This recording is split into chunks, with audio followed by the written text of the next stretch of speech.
There is one rule of thumb when it comes to political technology being used in political campaigns. What it's being used, the tools that are being used at the moment in the United States, they will probably be used in the United Kingdom in 1 or 2 years. But it will take almost 10 years for these same tools to be adopted in mainland Europe. This is what's happening with programmatic advertising. It's an emerging and disrupting technology that allows campaigns to run ads more efficiently and reaching new audiences. In the European campaign playbook, we cannot wait 10 more years to see this technology being used by the major European campaigns.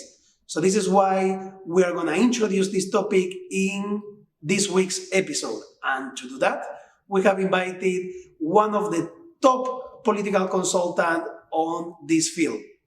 Join me. Let's go. Hello, everyone, and welcome to another episode of the European Campaign Playbook, where we interview the best professionals in the field and we write the playbook with them. Today, I have the pleasure to present you Jim Arkedis. He's an international political consultant and the founder of Electica, which is a company specialized on digital tools for political campaigns. And their main product is programmatic advertising, which is the main topic of today. So I'm going to bring him to the stage. Hello, Jim. Hello. Thanks for having me. My pleasure. Are you in DC at the moment? I'm in Washington, D.C., where it's trying to turn to fall, but global warming is temporarily preventing that. It's really warm here. It's like it's disturbingly warm at like, I'm trying to think in centigrade. It's probably like almost 23, 24 degrees. Well, now that Europeans are allowed to travel to the US, maybe you see many of welcome. us Come on. Exactly. All right, so welcome again. I've known you for a while, and you've had an extensive career. You've done a lot of political work, so we are very fortunate to have you today. But today we want to talk about your latest venture, which is programmatic advertising. I know it's a thing in the US. I am starting to have some conversations here in Europe about the potential that it has. So I think it's the right time for us to have this conversation and have someone who is working on it. So let's dive in. Why don't you tell us, Jim, a little bit, of course, about yourself, but also what programmatic advertising is all about. Sure, great. Thanks again for having me. So I co-founded a company with my partner, Valerio Rieves, who's based in London. I'm based in DC. And the idea was, just as you said a second ago, that so many political campaigns in the United States rely on something called programmatic advertising as a cornerstone of their digital advertising. But very few campaigns in Europe use this technology. And there are obviously a different set of data and privacy laws in Europe with GDPR. So I'm happy to talk about that in a few minutes. But the basic idea was that we thought we could bring this technology from the United States to Europe and allow campaigns that we work with to have a strategic advantage, because programmatic advertising basically is the ability to use something called a demand side platform to put ads all across the internet, not just on social media. As a matter of fact, outside of social media. And the idea is that our platform allows a real-time bid on advertising inventory on any kind of website where the people you're trying to talk to might be. So we care much more about who your audience is, what the demographics are, what their interests are, where their location is, as opposed to which website they're on, right? And so traditionally, if political campaigns have bought advertising on the web outside of social media, they would go directly to those sites, right? And say, hey, we want to buy 10,000 euros worth of advertising for this election. What our platform does is say, we're not going to make the assumption about which websites you're on. What we do care about is who you are and whether you fall into a voting group that should be persuaded or needs to know about the candidate. And because in the GDPR world, you've proactively accepted cookies on that website, so you've opted into receiving the content, then we will target and place bids on the advertising space. So, and basically, you know, from a very functional standpoint, what that means is if you go on your phone or on your computer and you pull up a website, whether it's a website about football highlights from the night before, or a gardening blog, or a political news site, you'll notice that either for display ads or for video ads, it takes like a third of a second for that ad to show up. What's happening behind the scenes is platforms like ours are bidding on that advertising space to say, we want to show that ad there. And if we have the highest price, then we get to serve the ad and communicate with your target audience. I think the important thing to think about if you're a campaign manager is that you said it a second ago, Sebastian, that every platform is different, right? And we as campaigners, especially in Europe, are so programmed to think of Facebook first, because that's what people have been doing for the last 5 to 10 years. And you say, okay, well, I've got my digital budget. Let's put the vast majority into Facebook. Maybe we'll do a little bit into Google Ads and YouTube. Maybe we'll do some Snapchat. Maybe we'll try some LinkedIn or something, right? But the vast majority of what you think of is Facebook. And programmatic advertising should be part of a comprehensive digital campaign that really allows all of those platforms to complement themselves and diversified, having your diversified campaign objectives be met by different digital platforms. And what I mean is this: Facebook is really good at some things, it is bad at other things. It is by design a platform that should put all of the people who share your values and interests and are like really your core supporters into one place, because it's a platform designed to group together people who like the same things, right? So spend some money on advertising on Facebook to find those people, get them into your Facebook page, ask them to do events, ask them to donate some money, ask them to make phone calls for you, all of that sort of stuff. Facebook is a really bad platform to try to talk to people who maybe aren't that interested in politics, or are the last 5 to 10% of people who might vote for you, but don't want to hear your core message, right? Like they'll go into the voting booth on election day and they'll think, okay, yeah, I'm gonna vote for this person. Facebook, the scrolling function on Facebook is so fast, and especially when it comes to video advertising, there's no audio on, there's no automatic audio on Facebook. So if you're not looking for this sort of content because you're interested in it and you automatically like this party or this candidate, the chances are you're going to scroll past that content.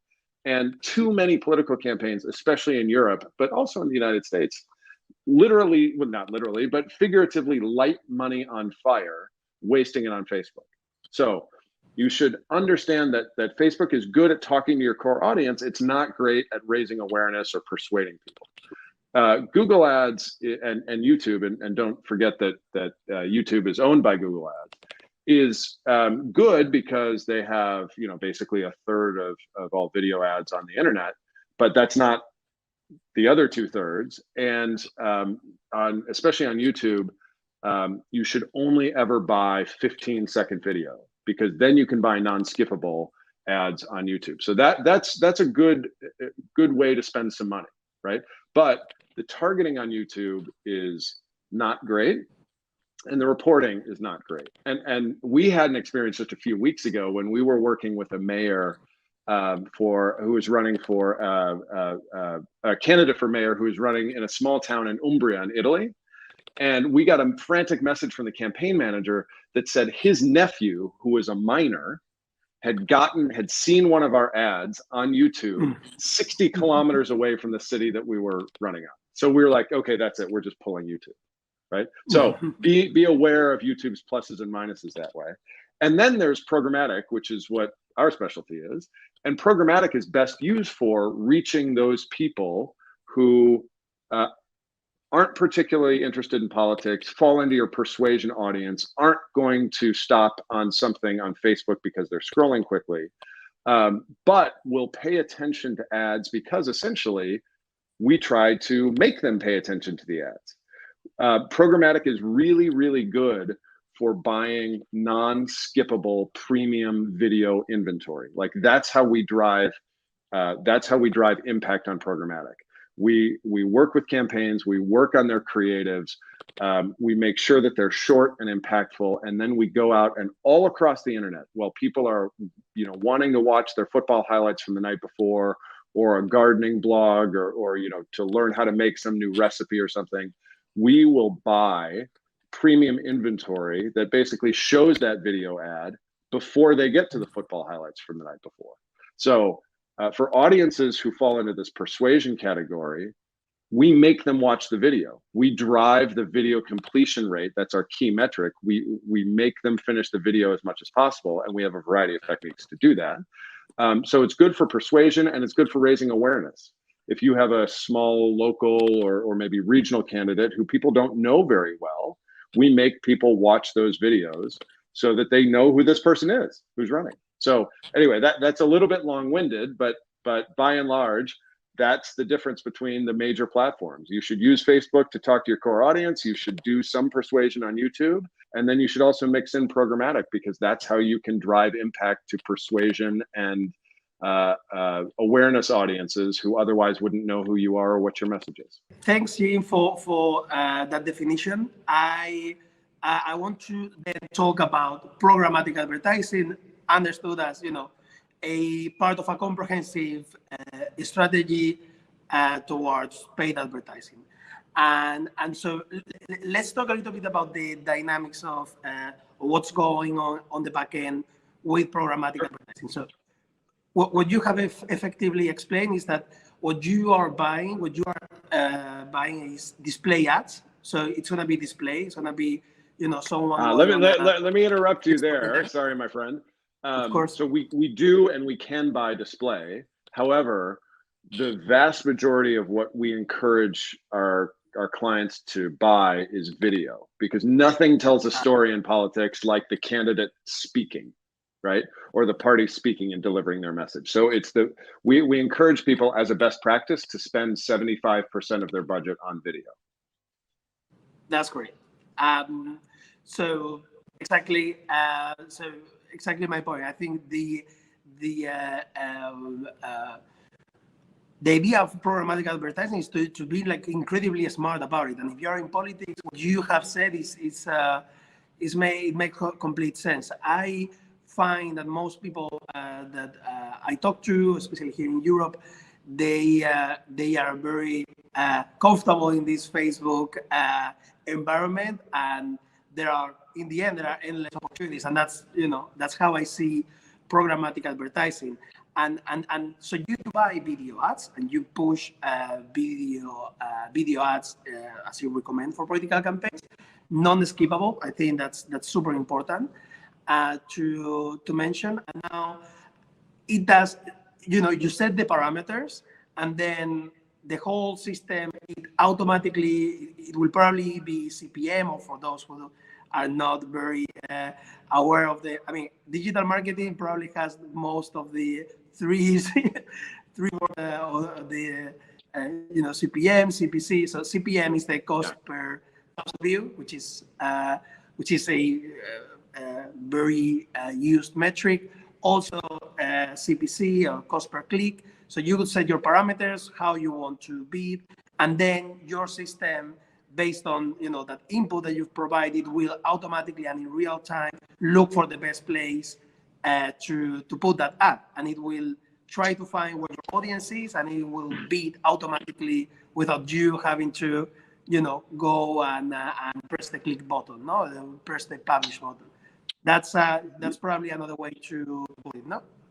Yeah, so right now our platform is basically something that we use as a managed service with our clients. We really sit with them and devise the strategy, and then we implement the campaigns. And I've got to put in a quick plug here for my new colleague, May Dobbs, who just joined us as our new head of digital campaigns a few weeks ago. She's fantastic. She comes to us from the Biden campaign, where she bought all of Joe Biden's Facebook ads last year, and is really, really good at working with our clients. So we're very happy to have her on board. But she works with clients to help optimize their campaigns to hit those metrics that you just talked about, right? What we're doing coming in January is rolling out the self-service version of our platform, and so people will be able to log in and do all of the things that you just mentioned. And then I think it's really useful and helpful to have a quick discussion about metrics, so people understand what we hope to achieve with programmatic advertising, right? And the number one most important thing we care about is the video completion rate, or VCR. And for that, we guarantee our clients that the video completion rate will always be above 50%. Like we drive impact by having your target audience watch the video, right? That is so, so important. And then another really important metric for us is Cpcv, or cost per completed view, right? Okay. And in that case, in Europe, our maximum is 5 euro cents, right? Every completed view should cost less than 5 cents. And when we compare to Facebook, typically we find that our cost per completed view is about half of what Facebook's is. So that's really helpful. Programmatic, to be perfectly honest, is not the best platform for encouraging people to click, right? Our minimum click rate, or our target click rate, is 0.08%, which is not very high, because somebody told me once, I think this is the best comparison. You are statistically more likely to have twins when you are pregnant than to click on a random ad on the internet, right? Yeah. And so this is why Facebook is better for that kind of deep engagement with your target audience. It's a platform that gets people to click on stuff. Ours is a platform that gets people to watch things, right? Okay. So you'll click on Facebook, you'll watch things on ours. Okay. And so if it's so great, and you have, I'm coming to the, so if it's so great, and you can actually make people watch your video, and it's so efficient, why do you think not many campaigns are using it at the moment? Is it an adoption? Yeah. Is it culture? Is it, is it data protection concerns? Tell us about it. So the number one issue is probably the sort of traditional technological lag between the United States and Europe, right? In the US, American campaigns figured out how to use this 5-10 years ago, right? And honestly, as far as I know, we're the only ones actively trying to bring this at a pan-European level, right? To the sort of pro-European, pro-climate change, pro-equality parties that we work with, right? So there's that. The second one is just an issue of cost, because typically these demand-side platforms that like the one that we have demand a minimum level of expenditure per year. So they might say, we're happy to have you as a client, political party X, but you need to guarantee that you're going to spend 500,000 euros with us this year. Mm-hmm. Right? Of course. And that is a high barrier to entry for the vast majority of political parties in Europe. We've realized the value of this technology, but we've also said there's no minimum expenditure, because we want to evangelize about the technology and help people adopt it, and don't want cost to be a barrier, right? Mm-hmm. And then there are issues about having any new technology, especially in Europe, where we get into these issues about data protection, GDPR, brand security, those sort of things, where campaigns typically have that. I answer a lot of questions on this regard, because it's a new technology. People want to be sure that citizens' privacy is being protected, want to be sure that their brand as a political party is being protected. And so there's somewhat of a hesitancy around those issues. So we do a lot of work with clients to assure them that we are that Cambridge Analytica sucks, that Cambridge Analytica really damaged, the digital political technology space in Europe. And we've taken the lessons from Cambridge Analytica of a few years ago and baked them into what we do. So we try to go above and beyond, assuring everyone that we are 100% secure when it comes to these issues of data, citizens' privacy and protection. I know it's a boring conversation, but it has to be had because sure, it's super. I think the most important thing in the end is that as I understood, people have opted in to being targeted.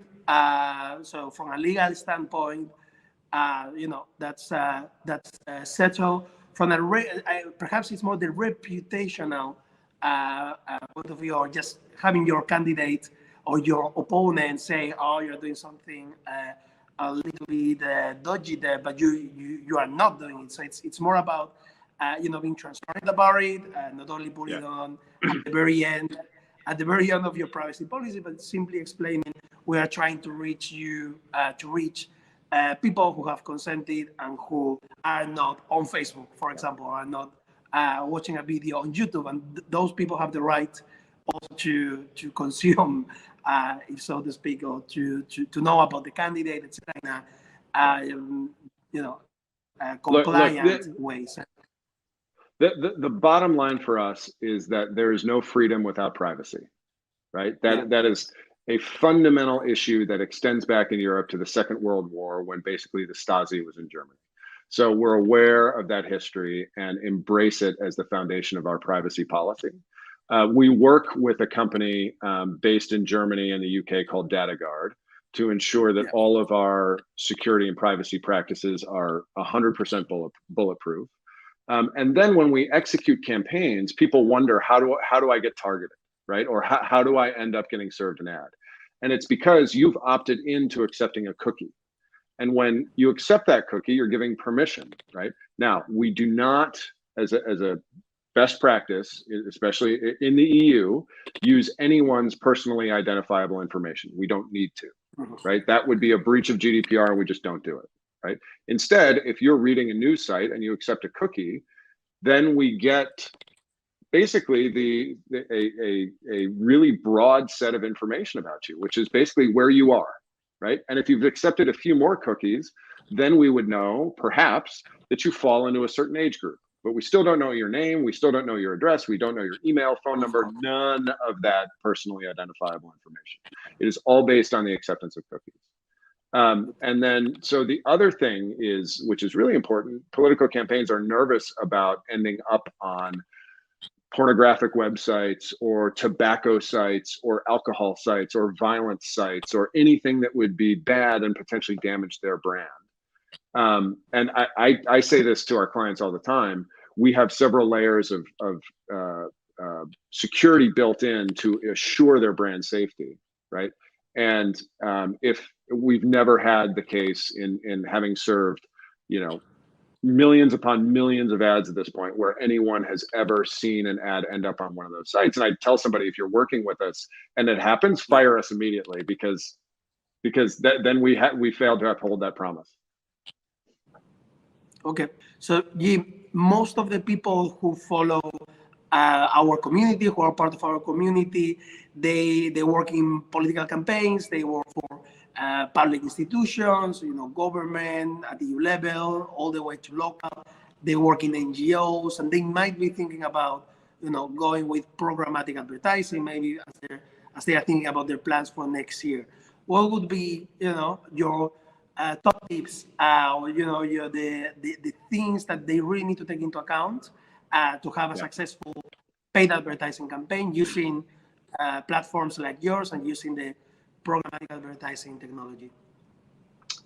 So the first thing is diversify your platforms.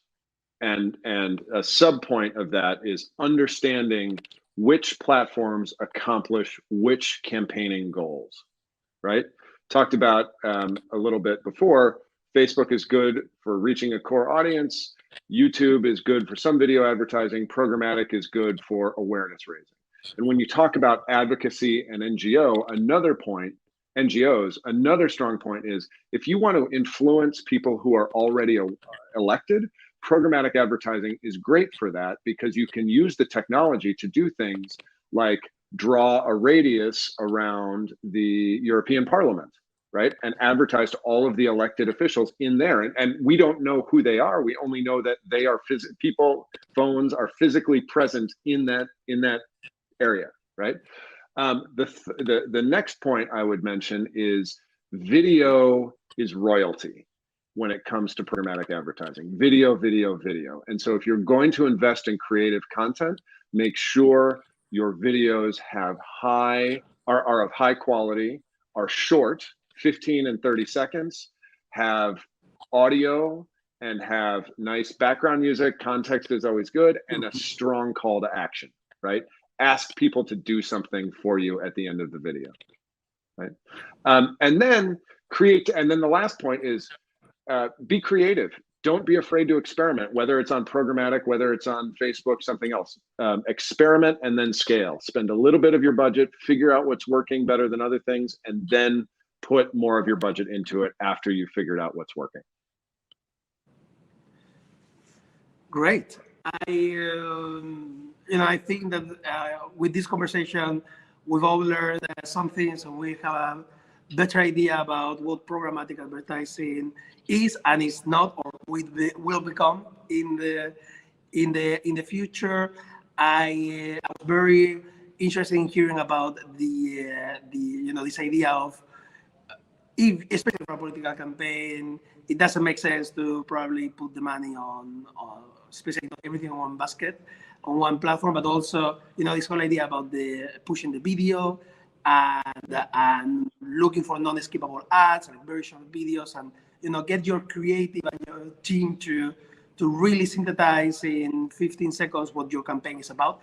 Which, by the way, if you do it in 15 seconds, probably you're not having the right campaign.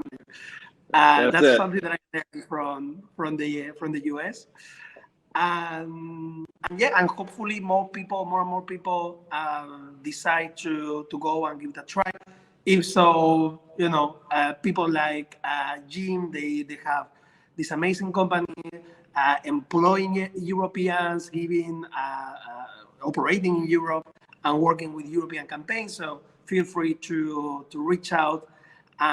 With all that, Jim, thank you very much for joining us today. And hope to see you soon in Brussels or any other place in Europe. Yeah. Seb, thank you so much for having me. This has been great. It's been really good to catch up with you, and thank you so much for the invitation. Thank you.